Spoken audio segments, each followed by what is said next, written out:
Então, a gente está no nosso dia 4, né, o quarta oficina, e de acordo com a nossa programação, a gente hoje vai dedicar um pouco a conversa para falar sobre a questão do capital cultural, né, que é aquela provocação que eu trouxe para vocês, né, como é que a gente consegue provocar as pessoas a trabalharem com Mapeando Minha Quebrada no território, né, na escola, seja nos espaços educacionais, ou seja em outros locais também, né?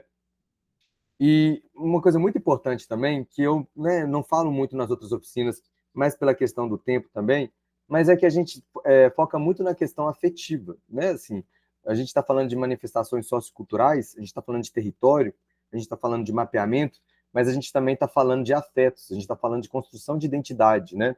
Como que esse território onde eu estou localizado, né, ele molda um pouco quem sou eu, ele molda um pouco quem sou eu, instituição, escola, instituição, centro cultural, né? Então a gente está falando de um território que ele está ali atravessando, né? Nos atravessando e sendo atravessado por todos os moradores e moradoras.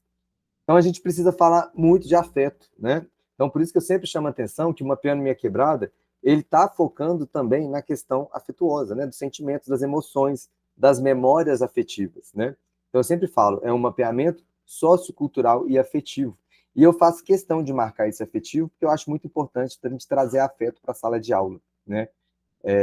Vocês perceberam, por exemplo, que todos os outros dias da oficina, a gente começou com aquela pergunta, né? Como é que você está se sentindo hoje? Qual que é o sentimento que você traz? Né? Como é que você está se apresentando aqui para a gente hoje? Que é para a gente territorializar um pouco esse corpo, né? E trazer, como é que a gente fala, afetuar também, né? Não sei, né? Se sentir afetado, né? Talvez. A gente mostrar como é que esse corpo está presente aqui também em emoções e em sentimentos, né? E isso é muito importante. Hoje eu vou falar com vocês de um texto da Bell Hooks, e é um texto muito bom que faz esse convite para a gente, tá? Eu até normalmente peço para as pessoas lerem para essa oficina, mas eu sei que como a gente está num período bem corrido, né? A gente está logo aqui em abril, fechamento de bimestre de um monte de professores e professoras, é uma correria. Eu entendi que a gente já podia, né? Eu vou só apresentar o texto para vocês, mas é um convite também para quem quiser ler, tá? Mas é isso, a oficina hoje está uma discussão bem rica, bem interessante, e acho que vocês vão gostar. Né, sempre lembrar das questões de a gente conseguir coordenar bem, né? Assim, desligar o microfone e, se puder ligar a câmera, liga, por favor, para a gente poder ver os rostinhos aí. Então, mais uma vez, eu pergunto, né, como é que a gente está chegando? Eu até tinha feito um slide com, né, na escala Panda, como é que a gente está se sentindo, mas eu acho que está todo mundo aqui, a gente já está cansado, a gente já entendeu que o nosso corre tá pesado, né? E eu falei, vai todo mundo falar que está numa situação difícil. Eu pensei, então vamos pensar por outro lado, né? Onde é que a gente gostaria de estar? E aí eu estou pensando o seguinte, como é que, né, assim, a pergunta é, onde é que você queria estar agora nesse exato momento? Né? A gente está aqui, tem 9 imagens aí, nós temos praia, montanha, tem carnaval de rua, tem roda de samba, tem acampamento, tem cachoeira, tem atividade física correndo, tem Olinda lá, você pode estar pulando frevo em Olinda, e tem fazenda para você ficar descansando também, número 9, né? Coloca aí para a gente no chat, desses 9 lugares, onde você gostaria de estar, ou se não, se alguém quiser, pode abrir o microfone aí e comentar para a gente. Onde é que você quer estar nesse exato momento? Ó, já temos gente que respondeu aqui. O Paulo, 1 e 6, meu sonho, 1 praia e 6 cachoeira, delícia, né? Eu também, na verdade, aqui pode fazer roleta russa, para mim qualquer um tá valendo demais. Diego, 2 e 6 também. Eu acho que depois da oficina nós é Ouro Preto. Lá tem isso aí, ó. Tem 2 e tem 6. Bora! boa, gostei, é isso aí. É como dizem, né? Subir Itacolomi. Vocês estão morando onde a gente quer passar férias, né? Boa. A Érica está dizendo aqui, pé na areia, água de coco, beira do mar, caipirinha, né? E um samba também no fundo, um pagodinho não ia ser nada mal, né? A Marcelene está dizendo aqui 9, só calmaria. Boa. Né? Faz parte a gente poder sonhar também, né? Delícia. Mas é isso aí. Eu acho que eu queria estar agora, não sei, eu tô com um pouquinho de saudade já do carnaval, então acho que eu queria estar no número 3, já tomando uma cerveja bem gelada. E, enfim, e é isso, né? Sigamos. A programação, né, eu só alterei a oficina 2, que a gente focou um pouco mais nas ferramentas para fazer o mapeamento. E aí agora eu queria só trazer para vocês um pouco de uma memória para resgatar, né, o projeto em si, que a gente conversou até agora. Acho que vai ser importante, não só para quem não conseguiu acompanhar alguma das oficinas anteriores, mas é para a gente poder pensar também na oficina de hoje, quando a gente for falar de capital cultural, como é que isso se aplica no projeto do Mapeando Minha Quebrada. Tá?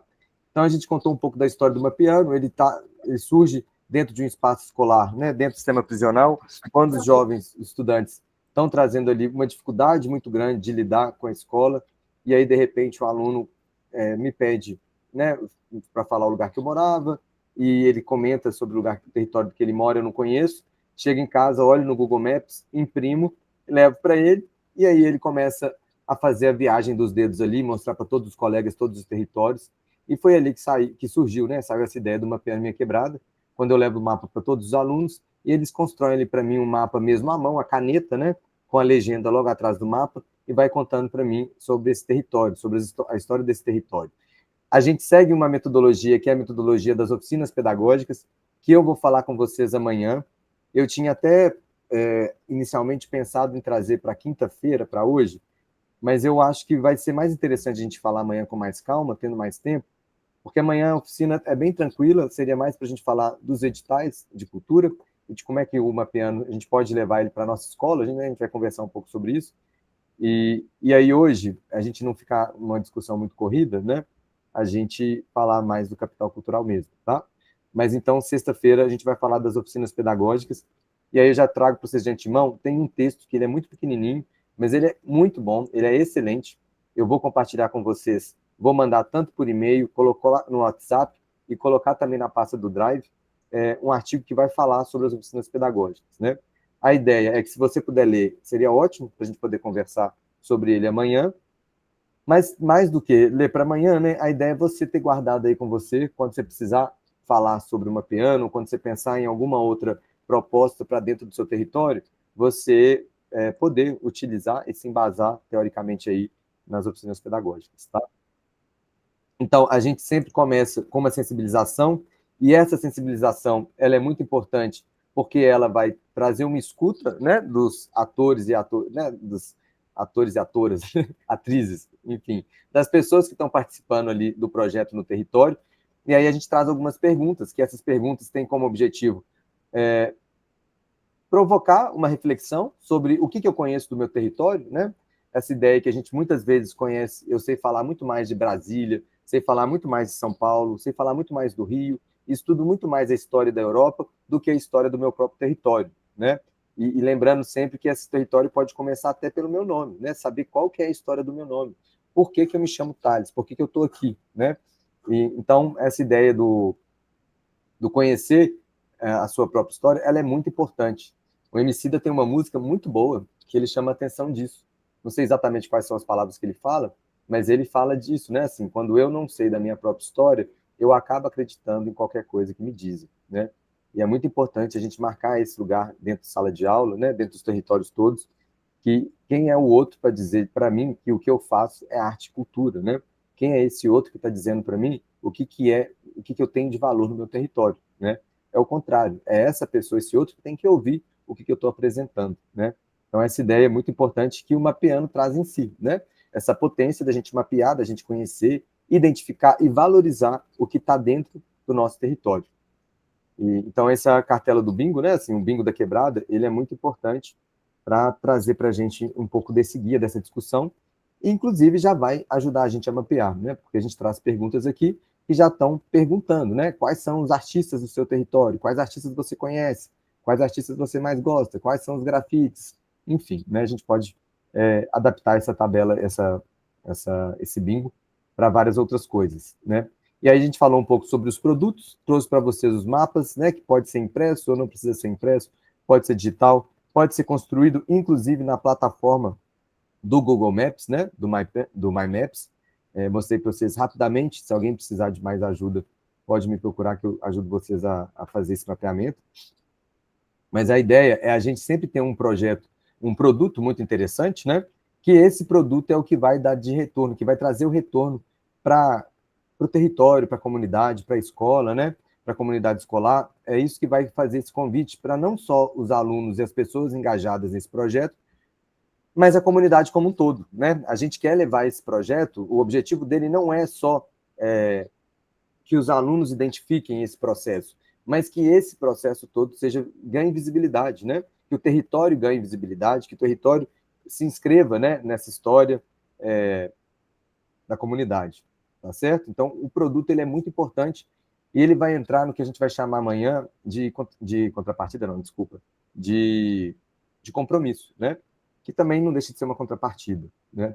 A gente conversou um pouco sobre essa questão do funk ser cultura, né? Como é que a gente ainda em 2025 está discutindo se funk é ou não é cultura. A gente entendeu ontem que funk é cultura, né? E é interessante a gente pensar como é que a gente está falando, né, assim, de uma disputa de poder, né?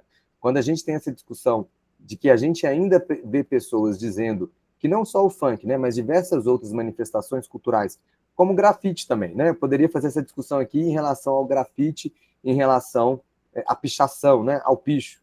Muita gente ainda, né, diz que o picho não é cultura, não é uma manifestação cultural, ou diz que o picho deveria ser proibido, né? A gente pode fazer uma discussão grande sobre isso, né? Claro que aonde que esse picho, esse grafite está posto, né? Não precisa ser no muro de um lugar, enfim, privado, de uma pessoa, né? Essa discussão vai ser longa aqui, mas a gente precisa entender que o fato de alguém não gostar ou de alguma instituição não querer que esteja presente na rua, né? Isso não invalida essa manifestação cultural. Então, a gente está falando de uma luta, uma disputa política mesmo, né? Existe uma estratégia por trás de quem fala que funk não é cultura, né? Tem toda uma questão política aí dessa discussão de quando a gente está diminuindo uma manifestação cultural, né? Nada disso é isento e nada disso é neutro. A gente já sabe disso e é muito importante a gente sempre pontuar isso, né? Então, o Mapiano, ele tem esse lugar político, né? De mostrar, de demarcar o espaço e não só o espaço, mas de demarcar esse corpo, né? Foi muito interessante na primeira oficina nossa, acho que foi o Diego que trouxe essa questão, que o meu corpo também é um corpo político, né? Um corpo que disputa espaço, que seja um corpo negro, que seja o corpo de uma mulher, que seja um corpo LGBT, um corpo de uma travesti, um corpo negro, gordo, um corpo lésbico, um corpo favelado, enfim, né? A gente está falando de espaços, identidades, a gente está falando de manifestações culturais, inclusive de afetos que estão disputando espaço, né? E aí eu queria fazer um convite para vocês, né, bem brevemente aqui, de um texto da Bell Hooks. Bell Hooks é uma pesquisadora feminista, uma mulher negra, né, norte-americana, dos Estados Unidos, e que ela traz para a gente várias discussões, né, muitos textos muito bons dentro de uma educação antirracista, né, e de uma educação feminista também. Mas ela tem um texto, é um texto pequeno até, e que eu, assim, vejo muito pouco se falar sobre ele, né, dentro das formações de educação e de cultura, que é esse texto Eros, Erotismo e Processo Pedagógico. Né? Eu, assim, convido todo mundo aqui mesmo a ler, fazer a leitura. Eu pus um resumo dele lá no Google Drive, tá? Tem um resumo lá que eu fiz mesmo. Eu fiz esse curso uma vez e eu queria que todo mundo lesse. E o pessoal falou que estava sem tempo. Eu falei, não tem problema, eu faço um resumo, mando para vocês e a gente vai ler esse texto. Então, eu já coloquei lá na pasta do Drive, mas eu posso compartilhar também no WhatsApp, né? Ou se alguém precisar, eu mando por e-mail. E aí eu trouxe só alguns trechos desse texto para a gente pensar, né? Sempre chamando a atenção de que eu estou falando aqui dentro do espaço educacional, né? Não necessariamente sala de aula, mas qualquer espaço educacional, mas a gente pode levar e deve levar essa discussão para todos os espaços onde a gente circula, né? Para o centro cultural onde eu estou atuando, né? Para o grupo político com o qual eu estou atuando, né? A Bell Hooks vai fazer um convite para a gente que é pensar nesse corpo afetado, né? Esse corpo cheio de afetos, tá? E aí eu trouxe um trechinho aqui que eu vou ler com vocês, que eu acabei de ver aqui que parece que ele deu uma alteradazinha aqui, ele foi para o lado. Deixa eu só corrigir isso aqui, mas vai dar para ler direitinho. Só ver se vai conseguir ver. Tá, vocês vão conseguir ver direitinho, mas eu vou corrigir e já mando para vocês corrigido, tá? Para não comer nenhuma palavra aí. Mas é basicamente assim, né? O texto dela começa assim. Nós, professoras e professores, raramente falamos do prazer de Eros ou do erótico em nossas salas de aula. Treinadas no contexto filosófico do dualismo metafísico ocidental, muitas de nós aceitamos a noção de que há uma separação entre o corpo e a mente. Ao acreditar nisso, os professores entram na sala de aula para ensinar como se apenas a mente estivesse presente, e não o corpo. Chamar a atenção para o corpo é trair o legado de repressão e de negação que nos tem sido passado por nossos antecessores na profissão docente. O mundo público da aprendizagem institucional é um lugar onde o corpo tem de ser anulado, tem que passar despercebido. Logo no início, quando me tornei professora e precisei usar o banheiro no meio de uma aula, eu não tinha a menor ideia do que minhas antecessoras faziam em tais situações. Ninguém me falara sobre o corpo em relação à situação de ensino. O que se faz com o corpo na sala de aula? Ao tentar recordar os corpos dos meus professores e professoras, eu me sinto incapaz de lembrar deles. Eu ouço vozes, lembro de detalhes fragmentados, mas muito pouco de corpos inteiros. Entrando na sala de aula, determinadas a anular o corpo e a nos entregar por inteiro à mente, nós demonstramos, através de nossos seres, o quão profundamente aceitamos o pressuposto de que a paixão não tem lugar na sala de aula. A repressão e a negação permitem nos esquecer, e então tentar desesperadamente recuperar a nós mesmas, nossos sentimentos, nossas paixões, em algum lugar privado, depois da aula. E aí, né, assim, tem alguns outros trechinhos ali que eu quero ler para vocês, mas eu acho que vale a pena a gente dar uma parada aqui para a gente conversar um pouco, né, e pensar como é que a sala de aula, e não só sala de aula, né, o nosso trabalho, como é que muitas vezes a gente esquece que esse corpo, ele é um corpo de afetos, né? E aí ela chama a atenção de uma coisa, assim, né, como é que uma professora, né, de repente, ela tem vontade de ir ao banheiro, né? Ela tem alguma emergência que ela precisa lidar ali, que pode ser um problema em casa, um problema até dentro da escola mesmo, né? Como é que ela vai lidar com isso? A gente sempre é convidado a entrar dentro de sala de aula com esse corpo, né? E nem é esse corpo, né? Ela chama a atenção com essa mente, né? Essa mente cheia de informações, esse conteúdo, né? E esquece que tem aqui dentro, né? Assim, várias emoções, vários sentimentos e que estão me atravessando aqui enquanto eu estou falando com vocês, por exemplo, né? Então é um convite, né? Esse texto dela é excelente e não sei se alguém quer comentar alguma coisa, quer falar alguma reflexão que trouxe esse primeiro trecho aí. Tá de boa? E aí, eu não estou conseguindo ver o chat aqui, se alguém comentar alguma coisa. E aí, pessoal, é muito interessante que ela vai falar logo depois, eu não coloquei aqui, né, porque é um trecho grande, mas ela chama a atenção do seguinte, ela fala, olha, eu tive uma situação em que a psicóloga de um curso que eu dava aula veio me procurar, porque um aluno estava reclamando de como que eu estava sendo ignorante com ele, de como que eu estava anulando ele de sala de aula.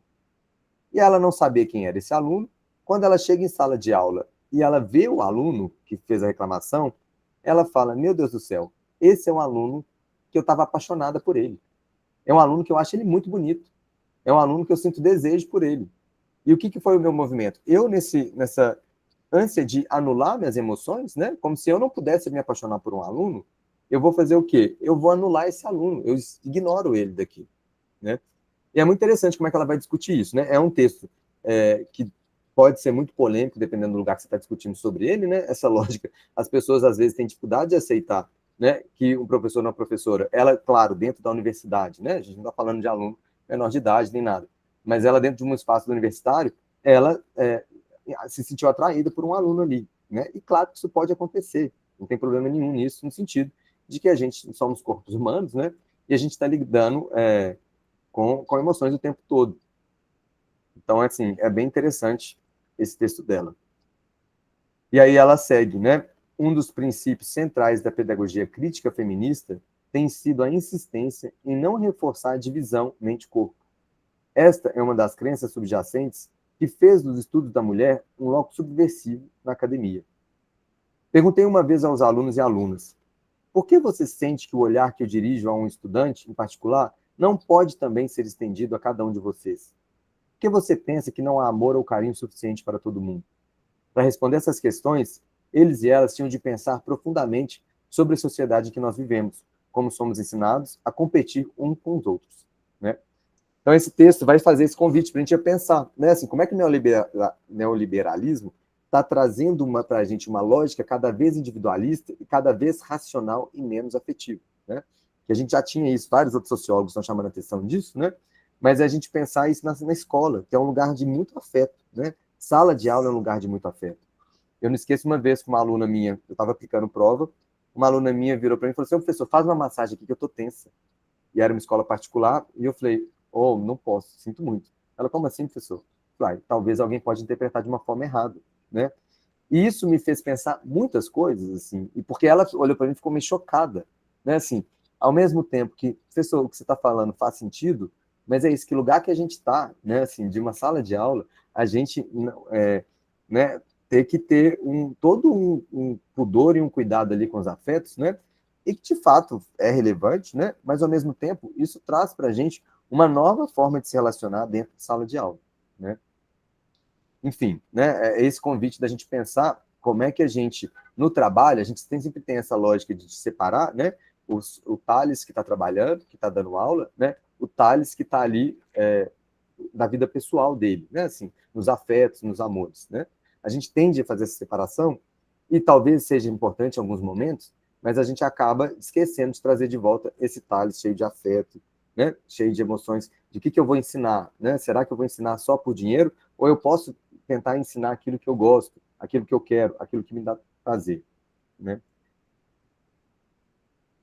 E é isso, gente, então, né? Esse convite para a gente pensar como é que esse afeto vai atravessar esse projeto o tempo todo, né? Do Mapeando Minha Quebrada. Beleza? Certinho? E aí eu trouxe algumas perguntas aqui, né? Para a gente poder pensar isso, assim. Como é que a gente pode tornar a escola com espaços de afeto? Ou eu queria ouvir vocês aqui, se alguém tem alguma experiência, né? Assim, em que momento que você traz, que você percebe que você está trazendo afeto para a sua sala de aula, né? Você tem alguma prática que você pode compartilhar com a gente? Alguém aqui tem alguma reflexão ou tem alguma prática para trazer aqui para a gente? Natália, vai lá. Oi, Thales. Oi, pessoal. Eu acho que não necessariamente uma prática, mas compartilhando um pouco desse texto aí da Bell Hooks, essa primeira parte que ela fala dos corpos, né? Achei muito interessante. E também refletir nós, enquanto esse corpo também que está em sala de aula, ou seja lá onde for o seu espaço, que tem que, de certa forma, trazer uma apresentação, né? Tem que comunicar algo, né? Você está num espaço de autoridade, etc. E às vezes esse espaço que nos é colocado de autoridade e o aluno ali apenas sentado enquanto mente, né? Como coloca no texto, muitas vezes isso afasta, né? Desse contato com o aluno e às vezes a nossa relação fica muito enrijecida, né? Então, às vezes eu percebo assim, tem alguma criança que já é mais difícil, que já não é tão aberto ao afeto e tal, já faz aquelas caras e bocas, né? Então, nesse momento, já rola um atrito, assim, entre eu e essa pessoa, assim, né? E de que como essa coisa é quebrada a partir do momento que a gente sai desse espaço mente e começa a ser mais corpo e entender aquela criança, aquela pessoa, né? Eu percebo, assim, que tem muitos alunos, né, que têm uma vida mais difícil, assim, e tem dificuldade, assim, com o afeto, né? E às vezes eu vejo também a sala de aula em si, né, aquele quadrado, enfim, a situação deles estarem sempre a receber, né? Então se espera que o aluno vai apenas receber. E aí são crianças criadas em um contexto totalmente solto, né? A vida na comunidade, eu acho que tem muito mais vida do que a cidade, né? Então você vai aqui no aglomerado de noite, está acontecendo as coisas, as crianças estão brincando na rua, o povo está no boteco até altas horas, mesmo em dia de semana, né? Então acho que acontece mais vida. E aí eu vejo, assim, né, isso algumas impressões que eu tenho, de como para alguns alunos estar dentro de sala é torturante, sabe? Às vezes eu fico vendo, tem alguns e outros que fica assim, é muita tortura, né? E realmente a gente não... É um desafio, eu acho, colocar o corpo em jogo também, sabe? E aí também é um desafio, às vezes, quando eu levo eles para outros espaços, né? Entender que aqueles espaços são espaços também de aprendizado e não de subversão, né? Não que ser subversivo é algo negativo, mas no sentido de como eles gostam de querer sair de sala de aula, querer fugir do professor, às vezes quando eles estão fora, né? Entender que ali também é um espaço de aprendizado, né? Então, acho que seria revolucionário um dia se algum aluno querer sair de aula, eu falar, bom, então vamos todo mundo sair, vamos fazer uma aula onde você quer, né? Não que eu não tenha saído com eles em sala, né? Mas eu acho que tentar quebrar essa barreira, assim. E também quando a gente quebra a nossa barreira também, né? Então, entender que a gente é humano também, né? Não se esperar esse professor, essa figura de autoridade, etc.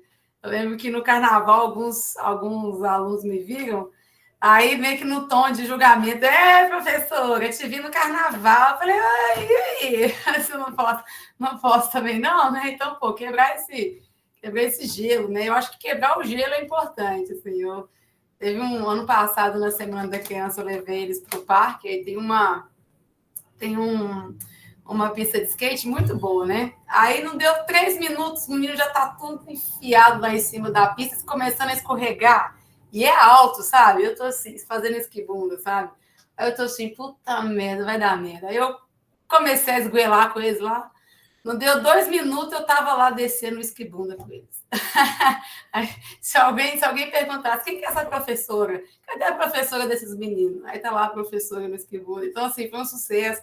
Eles adoraram, a relação é muito boa com esses meninos. Então, acho que quebrar isso também, né? A gente também amando, a gente também ri, a gente também chora, a gente dança, a gente erra. Então, acho que o primeiro passo aí para aproximar, quebrar essa relação corpo e mente é nos fazer humanos mesmo. Acho que esses momentos de chegança que você faz, isso é interessante para entender o que está acontecendo naquele ambiente primeiro e saber dosar, né? Um pouco isso. Massa demais que você trouxe, várias coisas que você falou aí que eu fiquei, assim, super, né, que me chamou a atenção, e eu fiquei pensando, assim, principalmente dessa coisa do aluno aprender fora de sala de aula, né, assim, como é que eles têm muita dificuldade, e a gente também tem dificuldade porque a gente foi treinado para que isso não acontecesse, né?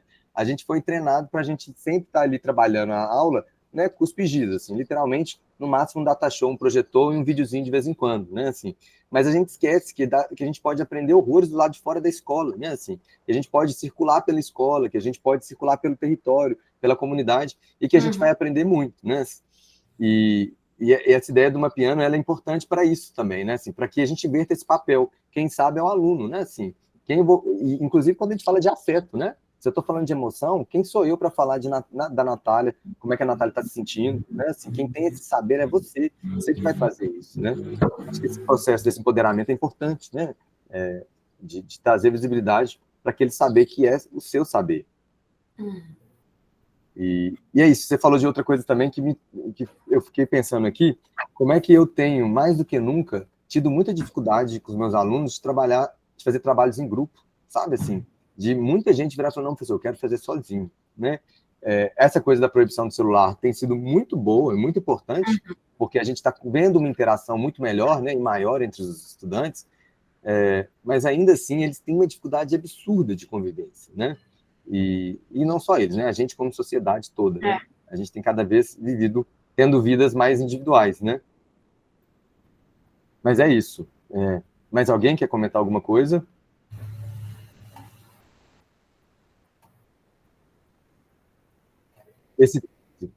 Diego, vai lá, Diego. Boa tarde a todos, todas. Então, esse processo aí, né, de pensar nas escolas como lugar de afeto, eu agora, né, já estou graduando, né, em artes cênicas, licenciatura, então, nos processos de estágio, né, e como eu sou do teatro, a gente levava muitos jogos teatrais, assim, né, jogos teatrais que trabalhava a coletividade, trabalhava essa escuta, então a sala de aula, ela passava a ser mais do que uma sala de aula, sabe, realmente um território de realmente assim, de afeto, de companheirismo, de estar todo mundo junto, assim, eu acho que o teatro, ele traz isso, né? Traz essa união. Então, não falar que é fácil, né? Porque não é fácil dar aula, assim. Mas o teatro, ele é uma chave, assim, para trazer essa socialização das crianças, por exemplo, sabe? Fazer com que elas pensem a escola, a sala de aula como um outro território mesmo, sabe? Não aquele de silenciamento, igual aquela teoria do terrorismo, né? Em que as crianças têm que ficar chegando em sala, sentar e ficar parada lá e acabou, não pode falar nada. E realmente ali é um lugar de escuta, de estar aberta a conversas, a diálogos, e sim, usar do território também, né, como esses espaços de criatividade, né, de percepção. E aí eu lembro nos estágios de regência que eu fiz, né, que são os 2 estágios de regência, eu levava muito as crianças assim, para fora da escola, no sentido assim, né, perguntando quais são realmente os lugares onde eles gostavam de ir, então ia para a quadra, a gente fazia atividades na quadra, só que é um problema, né, porque tem a questão da administração da escola. E aí fica esse problema, né, de professor e diretor, né, que aí não deixa sair, as crianças não podem sair e tal. Então, tem esse caso aí também. Mas dentro de sala de aula, eu sempre trabalhei com as crianças, sim, unidos, né, ali somos um só, e até porque, né, os meus estágios foi na minha própria periferia. Então, tipo assim, eu já conhecia aquelas crianças, né, já era paciente delas, assim, e foi muito interessante. Eu também fiz também meus estágios, que foi na escola de dança, assim, também. E aí, a gente pensa assim, nossa, dança é uma galera coletiva, todo mundo junto, assim, não é, né? Tem como falar, uma separação ali também. Tem os grupos que são formados, então eu trazia a galera para ficar junto, assim, também, através da dança, eu também tenho formação em dança, e aí era isso, então esses espaços eu trazia como afeto mesmo, assim, através de jogos, através de conversas, diálogos, era interessante. Assim. O teatro é um grande aporte para isso. Assim. É isso. Massa demais, assim, as artes, assim, depois que eu comecei a trabalhar em sala de aula, eu descobri o tanto que as artes poderiam me ajudar, né, a transformar essa sala de aula num lugar muito melhor, e de fato, né, eu acho que o teatro e artes visuais, enfim, várias outras manifestações artísticas, a gente levando isso para a escola, a gente consegue explorar melhor esses afetos, né, assim, quando eu li esse texto, eu me senti muito provocado, né, a pensar sobre isso, e eu lembro que uma estratégia que eu fiz, né, e que eu, inclusive, agora estou retomando, que é a ideia de fazer uma chamada afetiva, uma chamada emocional, né, que o aluno, a aluna, ao invés de perguntar, de responder presente, responde o que está sentindo, né. Isso funciona muito bem, isso é muito legal, né, você faz uma chamada e ao invés de falar presente, você fala sua emoção. É muito doido isso, porque eu trabalho com ensino médio. E como é que eu chego no ensino médio, no primeiro, segundo ano, jovens de 16, 17 anos de idade, e que você pergunta, o que você está sentindo? E a pessoa te responder, não sei, né? Ou quando ela fala não sei, ela fala normal, né? Ou seja, assim, a gente não é muito provocado no nosso dia a dia a falar das emoções, principalmente os homens, né? Principalmente os meninos. Tem grande dificuldade de expressar, porque a ideia é que se você está expressando ali, você está mostrando uma fragilidade, né? Muito doida essa lógica nossa. Então, assim, é muito importante a gente pensar em trabalhar dentro da escola, né? Como é que a gente... Que sentimento é esse? O que eu estou sentindo, né? Quem trabalhou, né? Eu trabalhei no socioeducativo, quem trabalha dentro dessas áreas, né, de prisional também, a gente percebe ali como que muitas vezes a violência é o resultado de uma emoção interna que a pessoa não sabe lidar, né? Enfim, isso aí dá uma discussão para várias oficinas aqui, né? Mas a ideia mesmo era a gente, né, fazer esse convite, essa provocação, para a gente pensar o território também como um lugar afetivo, tá? Então, assim, a gente trazer perguntas também e mapear também, né, situações. Quando a gente falou, em algum momento eu falei dos pés de fruta, né? O pé de fruta não é só o pé de fruta. O pé de fruta tem uma história, né? O pé de jabuticaba, que quando era mais novo, ia lá com minha mãe, e minha mãe ficava me ajudando a pegar a jabuticaba, né? Aquele pé de manga, que é onde eu e meus amigos a gente subia, ficava brincando de casa da árvore lá, né? Enfim, né? Esses lugares todos têm afetos envolvidos e atravessados, né? Legal, Ana Paula falou aqui, ó, com as crianças eu peço para fazerem um emoji da aula final.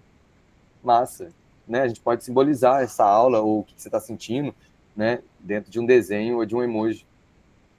Legal, eu vou pensar alguma coisa no ensino médio também.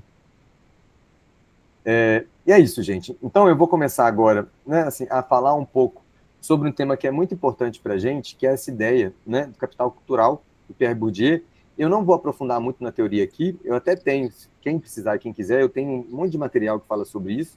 A ideia nossa aqui é só linkar, né, essa teoria do capital cultural junto com Mapeando Minha Quebrada, muito mais para a gente usar isso como argumento, se for caso for preciso, né, para levar esse projeto para a escola ou para o território que a gente está, tá? Do que a gente trabalhar isso em sala de aula, né? Mas o que eu sempre falo e chamo a atenção é dessa frase, né, que a gente escuta sempre. A gente vai estudar, esse menino tem que estudar, esses meninos não vão ser ninguém na vida se não estudar, né? Como se para ser alguém na vida a gente precisa estar na escola, né? E a gente tem que pensar o que é esse estar na escola, o que é esse estudar, né? Por que para eu ser alguém na vida eu preciso passar por um lugar e que esse lugar, muitas vezes, ele pode ser muito violento para mim. Esse lugar, muitas vezes, ele carrega um conhecimento, um saber que não vai ser nada útil para eu no dia a dia, né? Para mim no dia a dia, né? Que ele não vai ser útil para a minha realidade onde eu estou ali, né? E aí essa ideia de que a escola, inclusive essa oficina, assim, eu estava, né, preparando ela e pensando aqui para conversar com vocês, eu falei, gente, essa oficina hoje a gente já teria uma discussão, né? Daria para fazer várias oficinas sobre isso, esse lugar da escola, né? Porque eu acho que essa frase ela já tem mudado bastante, estudar para ser alguém na vida, né? Eu preciso do diploma do ensino médio para conseguir um bom emprego. Eu acho que essa discussão, principalmente depois, nos últimos anos, né, da uberização, da terceirização do trabalho, da precarização do trabalho, a gente está vendo que isso está caindo por terra, né?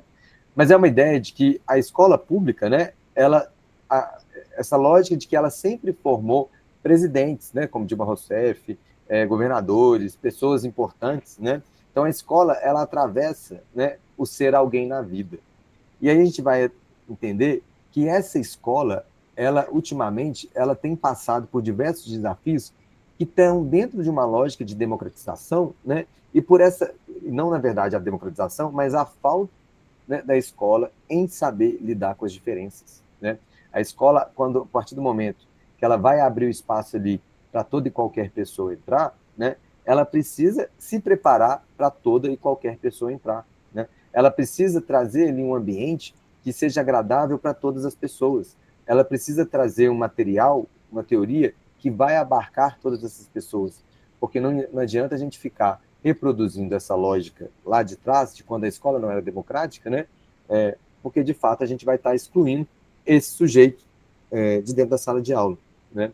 E é uma discussão que a gente já tem ciência, né? As faculdades de educação, a maior parte das licenciaturas, a gente já conversa sobre isso, mas ainda assim, em 2025, a gente está vendo os meninos falarem muito mais daquilo que é de fora do que aquilo que é de dentro, né?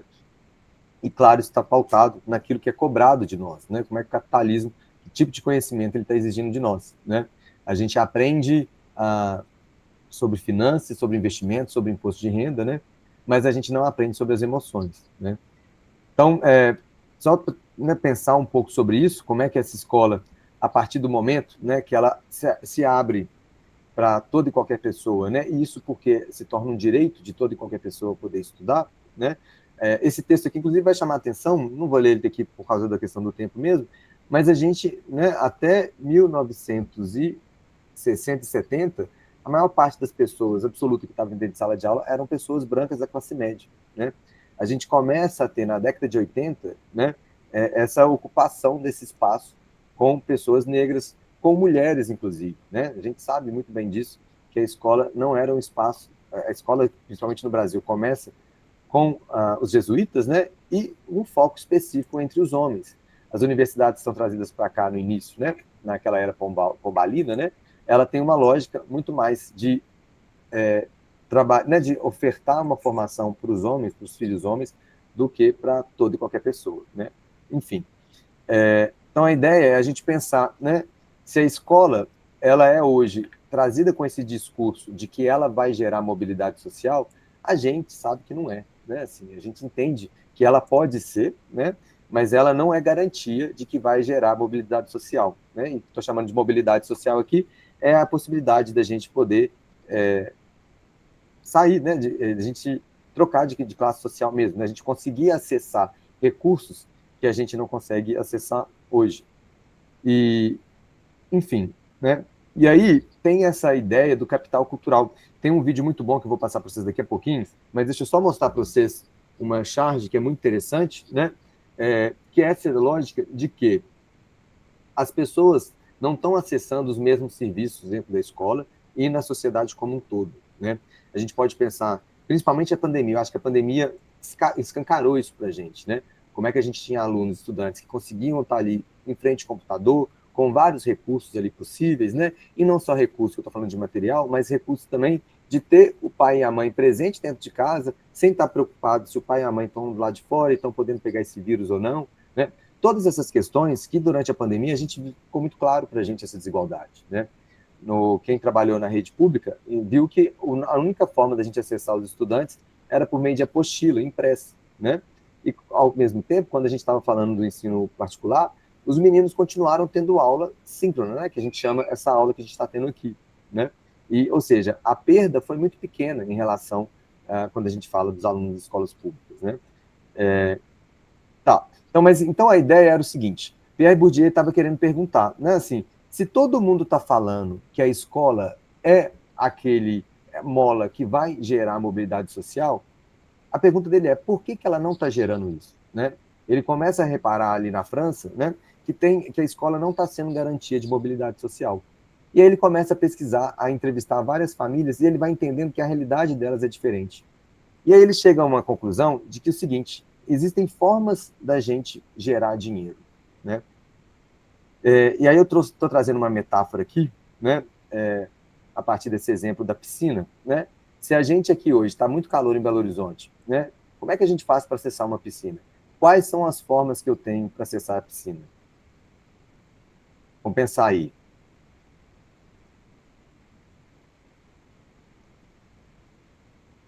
Alguém tem alguma ideia?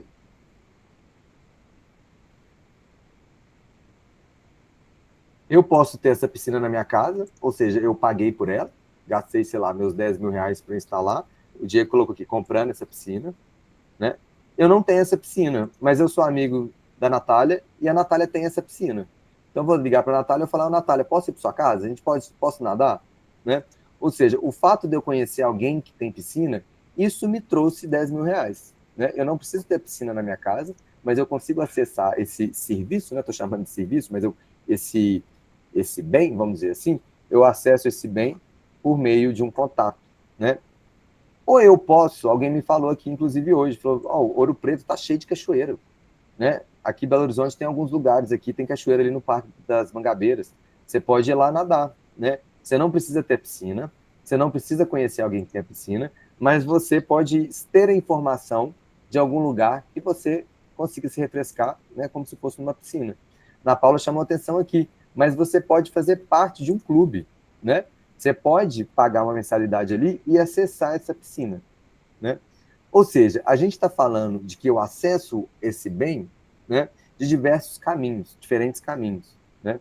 Então eu posso pensar aqui, acesso à informação, ou seja, eu sabendo de onde tem essa piscina, eu consigo chegar lá. E aí alguém pode me dizer que, professor, mas tem piscina gratuita, né? A gente consegue acessar ali, talvez pelo que a Ana Paula está falando, né? Essa piscina, a Tayane até chamou atenção aqui, ó, a piscina pública, né? Então, ou seja, é uma política pública que vai garantir para a gente uma piscina né, de acesso público ali. Ou a pessoa amiga, né, que a gente comentou aqui, ou também eu posso comprar por essa piscina.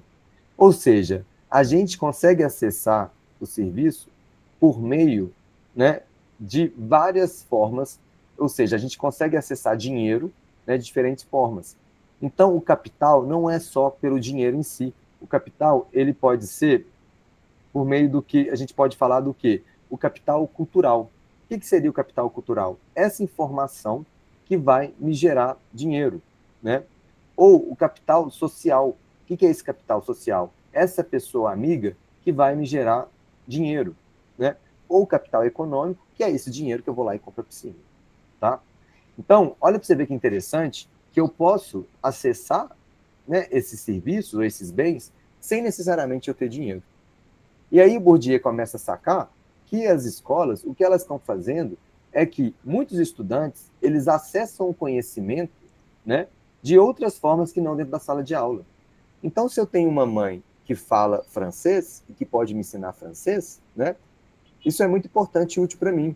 Se eu tenho uma família que me leva no museu todo fim de semana, eu vou aprender sobre a Revolução Francesa, né, não em sala de aula, mas no museu, ou talvez uma viagem que eu faço para Paris. Então, Bourdieu começa a chamar a atenção de que aquilo que é ensinado na sala de aula, muitas vezes reproduz a desigualdade, porque o conteúdo em si, ele é um conteúdo da burguesia. Ele é um conteúdo das classes altas. É aquilo que a gente sempre chama atenção, né? Escrever gíria, a gente não pode, mas escrever em inglês, delivery, escrever palavras chiques, né, gourmetizadas, vamos chamar esse termo, né, a gente está autorizado. Então, olha que interessante como é que a gente precisa prestar muita atenção naquilo que está sendo ensinado dentro da sala de aula, se aquele conteúdo não está excluindo ainda mais as pessoas com quem eu estou trabalhando ali, né? Então, é isso, essa cultura. Não, né, eu vou propor um mapeamento de um território em que eu vou colocar ali só aquilo que é pago, né? Eu estou excluindo várias manifestações culturais ali, né, que não são pagas, e não são pagas porque não conseguem acessar esse recurso, né? Eu queria mostrar para vocês um videozinho que ele explica isso muito bem, né? Ele vai falar sobre isso muito bem. Deixa eu vou ter que compartilhar aqui.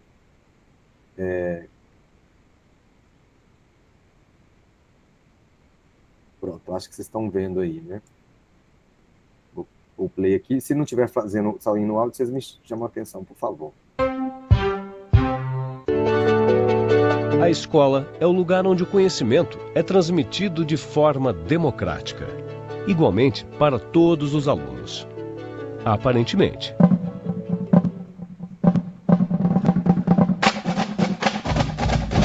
O sociólogo francês Pierre Bourdieu, que viveu até o início deste século, percebeu que o ensino não é transmitido da mesma forma para todos os alunos, como a escola faz parecer.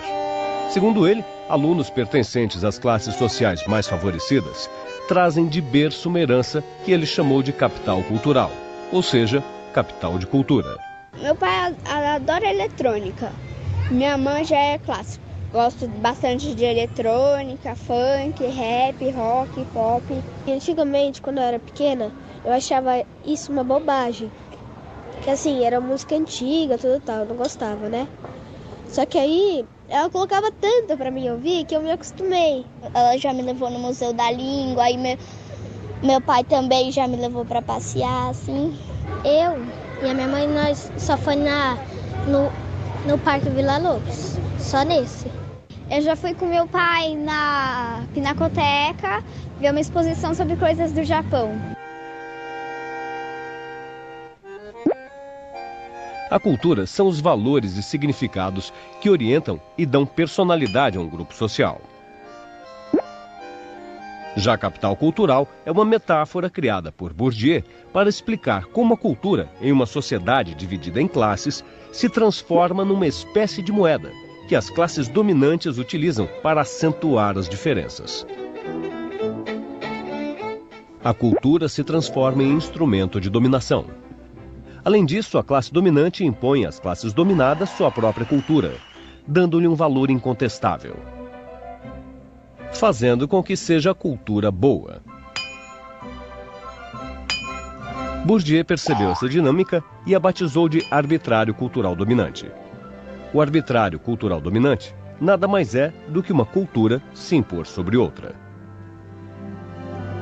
Uma das mais importantes contribuições desse pensador para a educação foi transpor toda essa ideia para dentro da escola. A escola, dissimuladamente, contribui para que essa cultura dominante continue sendo transmitida como tal, e dessa forma acaba favorecendo alguns alunos em detrimento de outros. Os desfavorecidos são justamente aqueles alunos que não tiveram contato, através da família, com o capital cultural. Seja na forma de livros, coisas concretas, seja por não terem tido acesso a lugares e informações facilmente acessíveis para os estudantes mais ricos. Eles não conseguem dominar os mesmos códigos culturais que a escola valoriza. O aprendizado para eles é muito mais difícil. Bourdieu entende que assim a escola marginaliza os alunos das classes populares, enquanto privilegia os alunos mais dotados de capital cultural. Por isso, o discurso de igualdade que a escola prega não funciona na prática. Os filhos de pais diplomados, porque tinham esta familiaridade com o universo de um saber que a escola cobrava, eles tinham mais chances. Não é porque a classe popular tinha uma incapacidade, não é que eles não tinham cultura, mas eles não tinham a cultura que a escola demandava. A escola não cobra dos alunos apenas o que foi ensinado. Ela cobra outras habilidades, que são fáceis para uns e estranhas para outros. Assim, ela acaba enfatizando as diferenças. Os alunos que cresceram em culturas distintas ou que não possuem um bom capital da cultura dominante se enganam e pensam que a dificuldade é falta de inteligência. Um exemplo dessa dominação cultural nas escolas é a escolha das matérias mais importantes. Não é difícil perceber que nos currículos disciplinas como física, matemática e história são mais valorizadas do que desenho ou educação física, por exemplo. Assim, a dominação de uma classe sobre outras se mantém. Pierre Bourdieu acreditava existir uma saída para toda essa violência simbólica, exercida inconscientemente pela escola. Bastava tornar explícito todo esse funcionamento velado da instituição.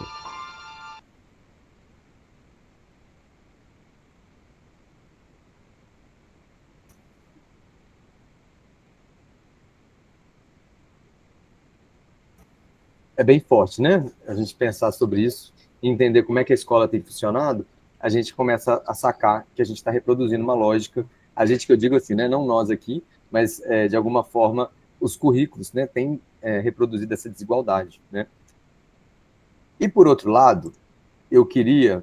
Peraí que tem um chat aqui, o pessoal comentou bastante coisa. A Consuelo disse que das aulas de arte, das primeiras obras de arte que meus alunos têm acesso são os vídeos do Cura. Ah, legal demais. Escola de Arte Urbana de Slam de Poesia do Alves MCs. Priorizo o que preciso tem. Olha só, tem uma outra coisa importante também, que eles falam daqui sobre muita questão do conteúdo, mas eu acho que é importante a gente pensar também da escola como técnica, né? Como processo de aprendizagem.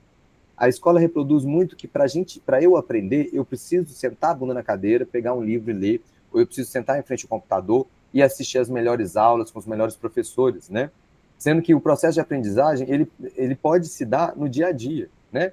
Fazendo, sei lá, comida com minha mãe, ajudando ela em casa, isso traz para mim algum tipo de aprendizagem, né? Então, assim, a gente valorizar esse saber que está no nosso território, isso é muito importante, né? Eu fazer parte de uma roda de umbigada, eu fazer parte de um grupo de capoeira, eu fazer parte de um grupo de música, né? Que seja a música do meu território, é muito importante. Isso traz para mim uma riqueza muito grande, né? Eu acho que a gente precisa muito colocar luz nisso, né? E aí tem um vídeo que é fantástico, acho que vocês já devem conhecer, que é o filme, né, Cidade dos Homens. Tem uma cena em que o Acerola, ele vai explicar para os estudantes da sala dele a Revolução Francesa.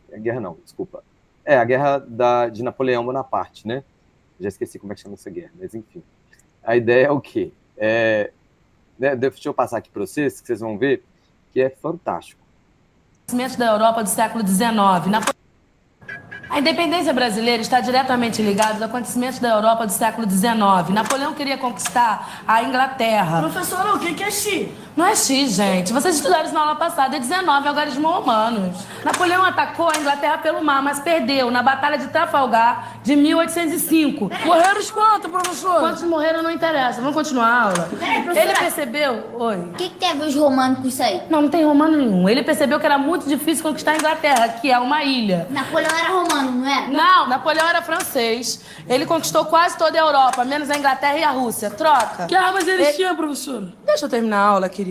Ele percebeu que era muito difícil. Rugre, oitão, pistola, fuzil, 762, AR-15, pistol 1. Não tinha nada disso, nem né? ponto 30. Não tinha nada disso. Troca, gente. Então, o que ele fez? Ele proibiu todos os outros países de fazerem comércio com os ingleses, inclusive os portugueses. E inclusive os romanos também. Esquece os romanos. Não tem romano nenhum nessa história. Napoleão era francês, ele queria conquistar a Inglaterra, mas não conseguiu. Dona Maria, rainha de Portugal, ela era doente, chamada de Maria Louca. Não, porque ela ficava gritando pelo palácio, feito uma maluca. No dia 29 de novembro de 1807, ele vem para o Brasil e de uma esquadra de 36 navios com 15 mil pessoas, entre nobres, funcionários de alto escalão. Pra que 15 mil pessoas? Pra salvar a coroa, pra vir sair de Lisboa pra Brasil. Isso tudo só por uma coroa? Gente, posso dar aula? Eu posso dar aula, dá licença. Calma aí, peraí, tem um passeio. Não. Tem um passeio, tá? Tem mais um slide, passa aí. Essa aqui, ó, é a coroa portuguesa, é uma das que tem lá em Petrópolis, tá legal? A gente vai ver isso aí de pertinho. Gente, é R$6,50 de cada um, tem que trazer autorização do pai e da mãe. Bom dia, bom dia. Dá pra gente ter uma aula hoje? Quem lembra, gente, da aula passada? O que eu falei na aula passada? Isso, fora o passeio eu dei uma aula. O que vocês lembram da aula? Dos romanos, professora, que eles queriam brigar com os gregos, só que os gregos eram mais Não. Os romanos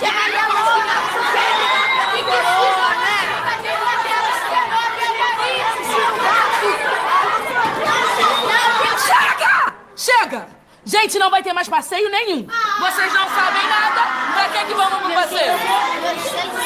Eu devolvo o dinheiro. Eu também. Professora, Oi. se eu conseguir falar o que a senhora falou sobre a aula passada, a gente pode ir no passeio e ver a coroa? Pode, mas eu quero ver isso. Ah, então tá. Pode falar.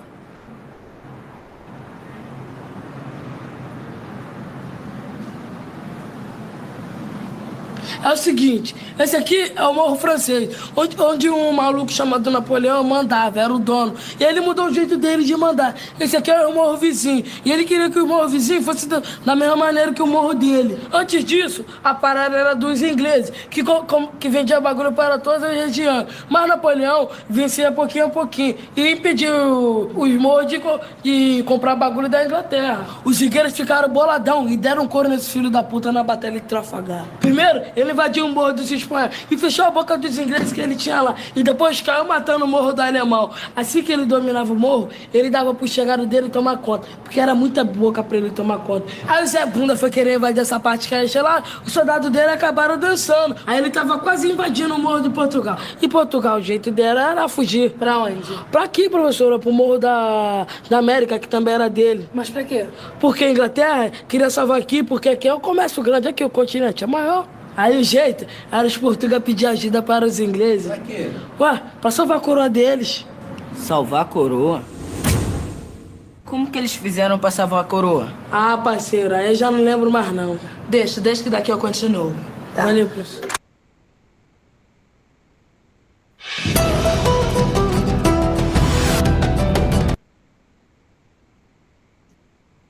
E aí, gente?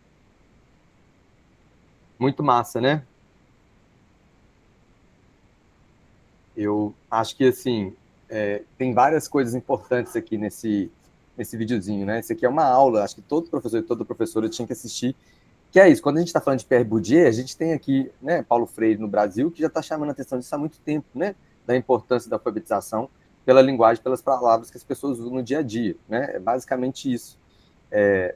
Então, a ideia é a gente tentar, né, assim, como é que a gente consegue construir uma escola, de fato, libertadora, e que vai trazer, né, esse conteúdo que é importante para o território onde a gente está trabalhando, tá? E, enfim, é isso, né, que eu queria trazer para vocês, e pensar, assim, essa oficina de hoje, ela é muito importante para a gente poder fazer essa provocação mesmo, né, assim, como é que eu tenho trabalhado os conteúdos da minha disciplina na escola, como é que eu tenho trabalhado cultura, como é que eu tenho pensado cultura no meu território.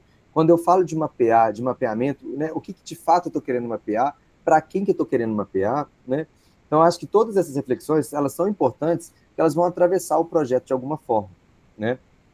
E é isso, assim. Queria abrir para se alguém quiser comentar alguma coisa, trazer uma pergunta ou comentário. Então, aí, Paulo. Boa tarde, professor. Boa tarde, pessoal. Boa tarde.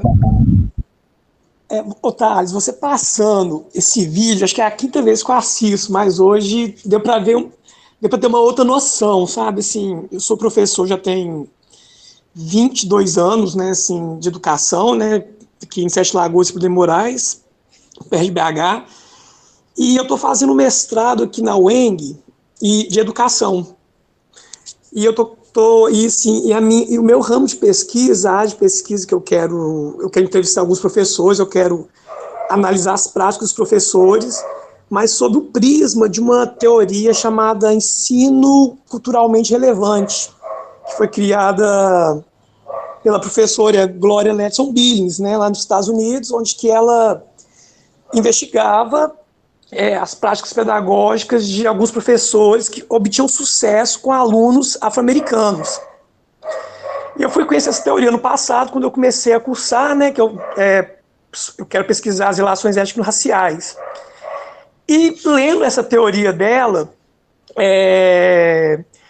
eu consegui perceber uma coisa diferente nesse vídeo hoje, né, que a professora, né, está numa área periférica, e geralmente o preconceito, né, de escolas periféricas é que os alunos não querem nada com nada, que os professores também não querem nada com nada, e a gente vê que a escola pública, ela tem muita potência, sabe? Eu já trabalhei assim, em escola de periferia, já trabalhei em escola rural, e olhando esse vídeo, o menino, né, que ninguém daria nada por nada, ele explica, né, de uma forma contextualizada com o local dele uma matéria que é eurocêntrica, que a professora, né, se ela, né, talvez a gente pode apontar deles para todo mundo, né, talvez a professora, né, não tenha, que eu percebo dos meus colegas, igual você comentou no começo sobre afeto, né,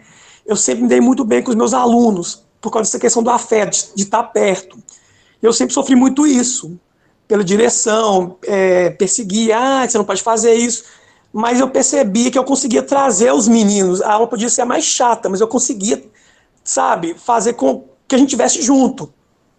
E eu fico olhando só essas questões também das teorias educacionais, né, talvez a professora continue naquela pedagogia tradicional, quando diz, os alunos lá, eu cá, eu sou o centro de tudo, e não se aprofunda, igual eu fico olhando, né, esse vídeo agora, como que você tem uma linguagem, né, você conhecer a comunidade, você conhecer os seus alunos, como é que você consegue mudar o currículo, né, de uma forma assim, mais efetiva, para pescar atenção.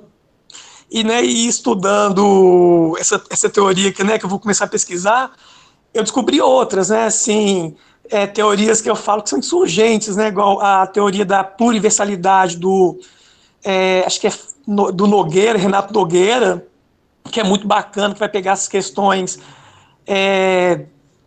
indígenas, afro-brasileiras para ensinar, e também do Rufino, que é pedagogia das encruzilhadas também. Então, assim, são metodologias, né, são, como diz, epistemologias que se você souber introduzir na sala de aula, você consegue fazer com que o estudante ele esteja de corpo e alma ali, quando se sentir representado, né? E quando eu penso essas questões, que também não é simples você, como eu sou muito crítico com a minha aula.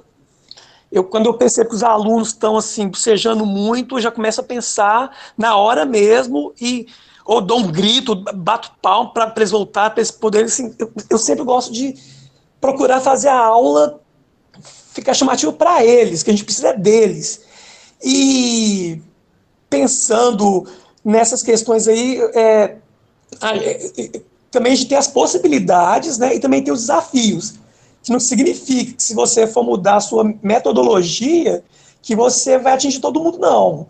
Talvez os alunos vão começar a falar muito bem, alguns professores vão começar a cair matando, os pais também, mas eu vejo a sala de aula como, assim, desafios e possibilidades, sabe? E esse vídeo agora me mostrou assim, uma outra coisa, que a gente como professor, igual acho que foi a Natália falou, né? Eu tenho tipo o jeito da Natália, sabe, assim, meus alunos estão pulando, estou pulando junto também.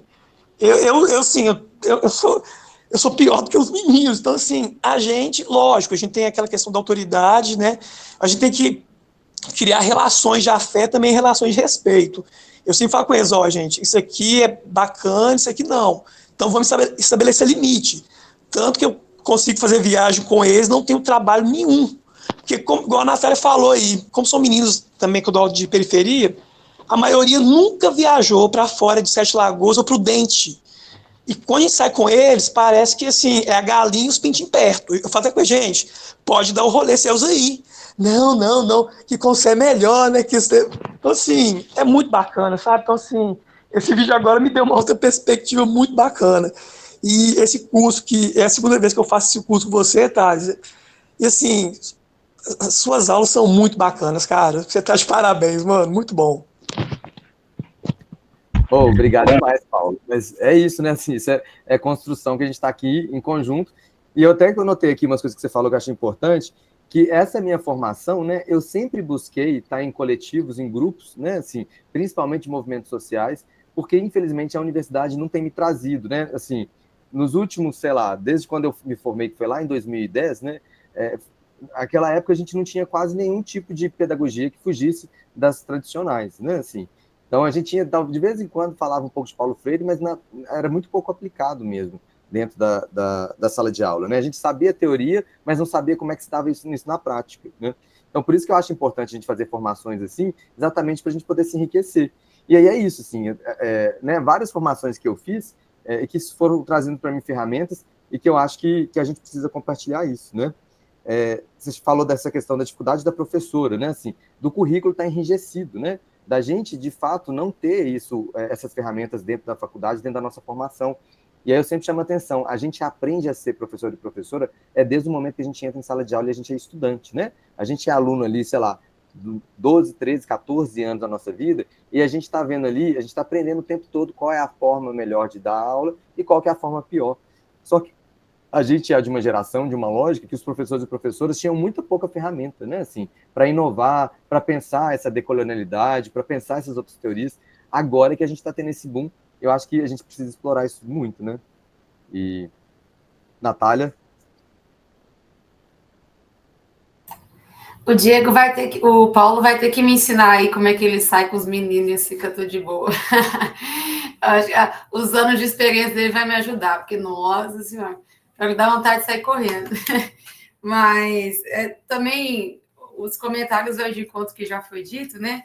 Que eu percebo que, assim, né? De fato, quando eu pego o livro de geografia, aí eu vejo lá, poxa, bacia hidrográfica lá de não sei aonde, lá da Europa, lá da África, isso dá o Nilo, Parará, tipo assim, às vezes eu acho que é muito afastado do que é a realidade deles, né? Que muitas vezes eu tenho que estudar, eu vou lá saber quais são as principais bacias da Europa, eu não sei não, entendeu? Eu tenho coisas que eu vou ter que parar e estudar, né? Então imagina para eles, né? Aí também eu fico pensando assim que esses conteúdos muito enrijecidos, né, que talham muitas vezes o professor, eu vejo que tem gente que às vezes é mais, né, igual a gente aqui está buscando outras formas, né, outras metodologias, mas para quem já está acostumado a só seguir o roteirinho, fica muito mais difícil ainda, né, de assim, ultrapassar os limites, explorar mais o que os alunos já conhecem, né, e pensar que essa desmotivação, esse currículo afastado também faz parte desse projeto, né, assim, esse projeto neoliberal, e pensar que ainda mais as reformulações do novo ensino médio, por exemplo, vai cada vez mais afastar esses alunos, né? Eu acho que, enfim, né, de acessar as universidades, ainda que a gente sabe que esse não é o único caminho, mas o acesso ao conhecimento de qualidade, que às vezes você só vai encontrar, enfim, né, tem informações que a universidade tem, que os lugares não têm, né, pensando assim. E também nessa lógica aí, pensando aí, esse aprofundamento esse talhamento maior aí dos currículos, né, com o novo ensino médio, né? Como que, assim, a escola perde muito sentido, né? Assim, se existir esse sentido de transgredir, né? Se a gente conseguisse trazer mais isso, agora com esse novo ensino médio, parece que piora, né? Já coloca esses jovens para serem excluídos, né? Já coloca esses jovens para não ter grandes empregos mesmo, né? Então, às vezes eu vejo, assim, dos meus alunos... Nossa, eu fiquei muito triste. Foi essa semana, um falou assim... professor, dizendo, né, da importância de continuar estudando, né? eles falando assim, um deles, professora, por que eu tenho que estudar? Porque minha mãe, meu pai, não sei o que, me estudou, todo mundo é pobre, não, e eu, né? Então, às vezes, assim, é tão triste que nem sonhar, tem alguns que não sonham mais, né? Então, trabalhar com a autoestima deles é muito importante. Eu acho que pensar no currículo também faz sentido, né? Você pegar um livro de geografia lá do 8º ano, pensar geopolítica, não sei o que, muito afastado da realidade deles, que muitas vezes nunca nem saiu do aglomerado, né? Então, também, o currículo também tem a ver com a autoestima desses meninos, assim, né? E trazer para o contexto, né? Trazer para o contexto, acho que é o maior desafio.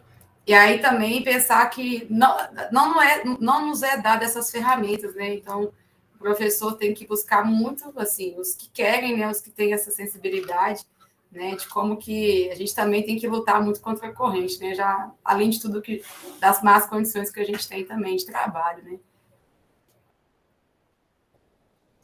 Total, o nosso trabalho é difícil demais, e a gente não tem né, assim, consciência disso, assim. É muito difícil e desgastante também, né? Assim, tudo está esgotado agora em abril. Mas, assim, se a gente quiser fazer bem feito, eu acho que você falou uma coisa muito importante, né? Assim, tudo isso é político, né? Então, se a gente está construindo alguma coisa contrária a isso, contra a corrente, é subversivo em si, né? Então, dar trabalho, né?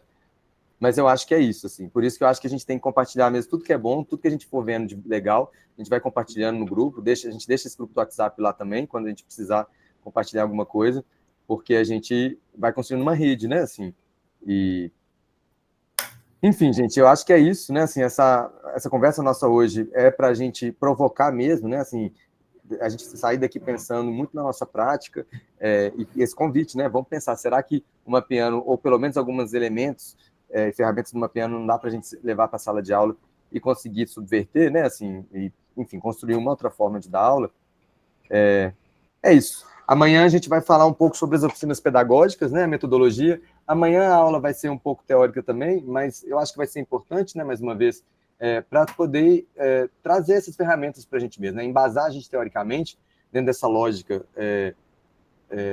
acadêmica, né, assim. Eu vou falar de alguns autores aqui com vocês, que são importantes, e, enfim, eu acho que, né, é uma proposta legal, e vou falar também da ideia dos editais de cultura, né, como é que a gente consegue, se a gente não tem dinheiro para fazer isso que a gente está fazendo, né, como é que a gente consegue buscar dinheiro fora, né. Essa oficina aqui nossa, por exemplo, ela é resultado de um edital do governo de Minas Gerais, né, o FEC, que eu consegui uma verba que, a princípio, é para fazer um mapeamento lá de Senhora do Porto, e eu consegui destacar uma parte para a gente poder fazer essa formação, né? Que é preciso, é importante, quanto mais a gente conseguir fazer, melhor. Mas é isso. Obrigado por hoje, né? E amanhã estamos juntos, amanhã é o último dia. Tenta vir, né? Assim, vem com o coração aberto para a gente conseguir compartilhar muita coisa, para a gente poder dar tchau bem dado. Beleza?